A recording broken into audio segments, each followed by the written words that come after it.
They knew they were doing the same thing that their scientists were doing, ripping up the melanin, tearing it apart, taking away its homogeneity, its oneness, and its unified form of the world, and fragmenting it into all these different tribal mentalities that separate us one from the other, have us fighting one another, just like he's been doing. So he's ripped up not only us from the earth and from our places where we were indigenous to, he's ripped up our consciousness. He's torn melanin into shreds. He has miscegenated us so that we no longer can tap into the deeper dark matter consciousness that is our legacy within the central part of our brains. So when you have that richer part of ourselves being torn apart, he attacks melanin through the food he puts into our communities. He attacks our DNA genius and what is to come, how we may lead the planet back into its righteous trajectory towards the consciousness, the creator consciousness. He tears that up with the food that we eat, the juices, the kinds of things he puts into our community. The air we breathe with the chemtrails that you see on a clear day, where clouds that don't look like clouds are up above, with planes spewing poisons like barium and aluminum and genetic material that are supposed to be entrained within your lung tissue to change and mutate you. He is destroying the ability of your melanin to interface with the dark matter consciousness called Eta Carina that is heading in this direction as we speak today. The black God or the dark God that was talked about in Amos in your Bible. Because they said God is not the light, God is the darkness. They said the darkness was existence, and from the darkness came the light. Well, the darkness is returning, and it's making all the scientists afraid because it's about to give forth with a burst of light. Phosphine genius is about to burst forward. And they say that once it happens, the skies of our solar system, our galaxy, will not see any blackness for a period of 7 days. Now, these are written in the holy books, but these books were not holy books for us to bow down and worship to. These books were there for us to study as books of science set down by our ancestors, who spoke about melanin in the Bible, or what became the Bible that we read today, what became the Quran we read today, the Sefer Yetzirah, the Kabbalah. All of these different books that we read today have to do with the return of the darkness, which is the eternal womb, the triple black mother. And right now it's returning. But you see, our melanin, the genius, the DNA that we're about to speak about is fragmented. So I'm going to try and I'm going to attempt to put together certain things, and which is what I've done.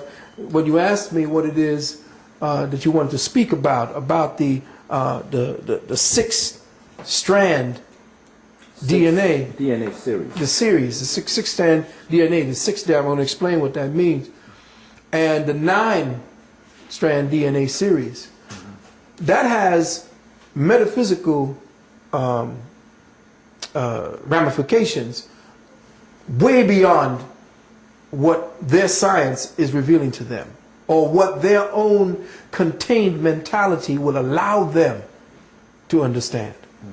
And this is where the metaphysician has to step in, and this is why Dr. Oyibo is not only so essential to the next phase of consciousness on this planet, but why he is feared by the present structure, this present church of Western scientific thought.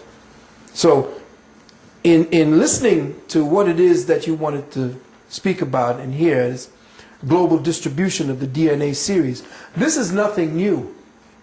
This was already known by most of the scientists, because there are books written by the early medical scientists who went to study African peoples, who went to study indigenous peoples to the lands south of the equator, where the people are darker and more richly melanated. And they wrote a series of medical books attesting to the difference between melanated peoples and white peoples. to the point where their apothecaries and their pharmacies created drugs differently because they had a specifically specialized effect on melanated peoples as opposed to white peoples. For instance, white peoples have more metal in their medicines than black people can tolerate. So they made most of their medicines so that they could not interface. They had to put more metal into them because the Caucasoid is so deficient of iron. Whereas peoples of color have a rich uplaying of dark iron. That's why you get your dark, black, richly melanated color, is because of the fact that your face and your body has laid up iron in it. But to see, the problem is you are like a earth without the plants and the soil and the flowers that grow from it. In other words, back in the days when you had a dark, rich, black earth color, you gave off a greenish, bluish hue. Like you can go today to Senegal and watch those brothers and sisters stand in that sun, and they are so black they shine blue. That's true. But people don't know what the secret to that kind of melanin means. And it means that there are times when our people moving through consciousness as the true earth creatures, that at times when we were in the sun or when we would think a certain emotional thought, one of the chakras would tell us immediately where your thoughts were focused, and you would vibrate that particular color in accordance with your emotions. That's because you were in tune and your melanin was not disjointed and fragmented.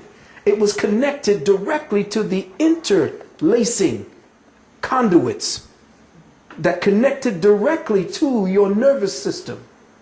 And that nervous system, through its own conduits, connected directly to the etheric body that you had, which is called the breath form, which you commonly call the soul. So your soul, through the nerve estuaries and the electromagnetic wiring in your body, connected you directly to your skin. And the soul had its outward representation in the way that the molecules and the atoms formed you to imitate the triple blackness, because from the blackness came the light, but in order for the light to know itself, it had to be housed back in the blackness. You see. So what happens now, we don't understand what color is. We don't understand the science of melanin, what I call dark matter consciousness. And in thus doing it, we do things unconsciously in the spirit. That's why religion is such a, how do I say this?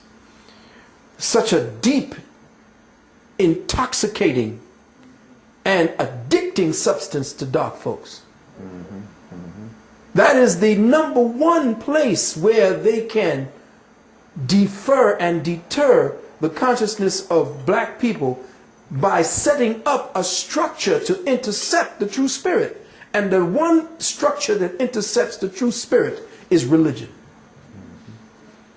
The dogma of religion are to take us away from actually interfacing with the true voice of God that will tell you the name of the Creator, because your DNA is linked to your melanin and your melanin to the pigments on your skin. And that's how you had all these different names for God. Not Jesus. You didn't have these names like Allah. You didn't have all these names.